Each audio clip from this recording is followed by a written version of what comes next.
Hello and welcome to the exciting conclusion of Murder at Scrimshaw Manor. Chapter 5. The End.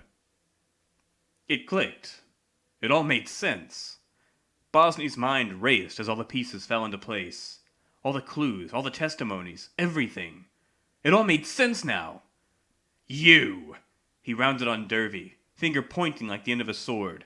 It was you! Me? Squeaked Dervy, the anxiety apparent on his face. How the hell was it me? You arrived at the door late tonight, but you were here on time. There's a door in the kitchen that goes outside. You snuck in to poison a dinner here tonight.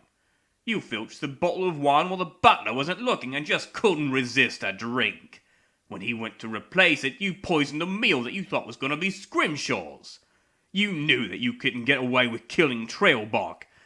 But if the support that he needed was killed, he wouldn't be able to move against you. And what better way to do it than to pin it on the butler? Come on! It's always the butler! But that's where it went wrong, isn't it? The meal you thought was for Scrimshaw was served to Trailbark instead, and the night went out of control there. That's when Giselle started having second thoughts about helping you, and you had to give her the shove, literally, to keep her from talking.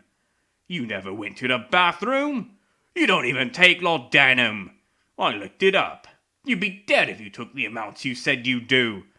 And as for Isabel, I could only assume I was right about her working for you. But then you had to tie up that loose end too, didn't you? Or was I your target in the library, eh? Maybe that's why you had to hire her, since you're so terrible at doing your own dirty work. Right! You're gonna get it now, Dervy! Dervy screamed, turning and fleeing out of the library and into the hall. Igglethorpe chased after him, waving his cudgel as he gave chase. Stop right there, criminal scum! Dervy ran for his life, heading back towards the front entrance. He was exposed now, but if he could make it back home, grab as much cash as he could survive on the run. He could make do. It didn't have to come to this. The doors were close now. He pushed himself on, hands stretched out, ready to catch the latch on the doors and push. He crumpled as the momentum that he thought would push the door open caused him to crash into the heavy slabs of wood. In his dazed state, Agatha Scrimshaw's words came back to him about Alabaster preferring to lock the doors.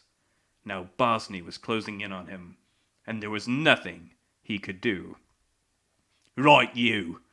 I meant what I said. You killed 3 people tonight. Now I'm going to... Bosny trailed off, stopping halfway through the act of raising his cudgel. Dervy was laying huddled on the floor now, sobbing in a ball of self-pity as he waited for the end to come. With a sigh, Igglethorpe let himself slump. Put you under arrest. Where you belong. Come on, get up. Igglethorpe reeled as Dervy rose, uppercutting him in the jaw before he rocketed back the way he had came. He was about to clear the doorway from the entrance to the dining hall before the visage of Alabaster manifested itself in the doorway. With a movement hardly believable for his age, the butler struck Dervy across the face with a knockout punch, putting him out cold. I'm sorry, but there is to be no running in the manor. Now, if you'll excuse me... Bosny stared at Alabaster, watching as the man turned and strode back towards the library. Quiet descended upon the room. Now, it was just Igglethorpe and Dervy. Just the two of them, alone. With no witnesses. This has been Murder at Scrimshaw Manor.